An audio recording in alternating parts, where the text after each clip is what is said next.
মহাস্থানগড় সম্পর্কে কিছু তথ্য।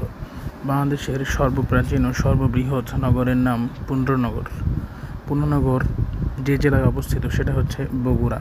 প্রাচীন পুন্ড্রনগরের ধ্বংসাবশেষ কে কবে শনাক্ত করেন? উত্তর, স্যার আলেকজান্ডার ক্যানিংহ্যাম 1879 সালে।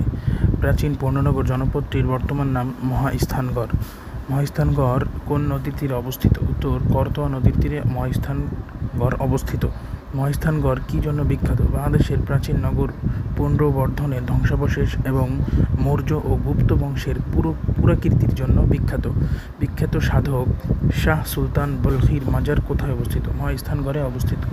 শাহ সুলতান বলখির পুরো নাম হজরত শাহ সুলতান ইব্রাহিম বলখি মাহিসওয়ার রহিমাহুল্লাহ। বাংলাদেশের কোথায় মৌর্য শিলালিপি পাওয়া গেছে? মহাস্থানগড়ে। বৈরাগীর ভিটা ও গোবিন্দ ভিটা কোথায় অবস্থিত? মহাস্থানগড় তথা বগুড়ায় অবস্থিত।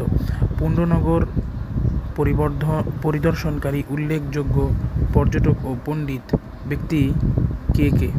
Buchanan, Hamilton, O'Donnell, Westmacott, Sir Alexander Cunningham.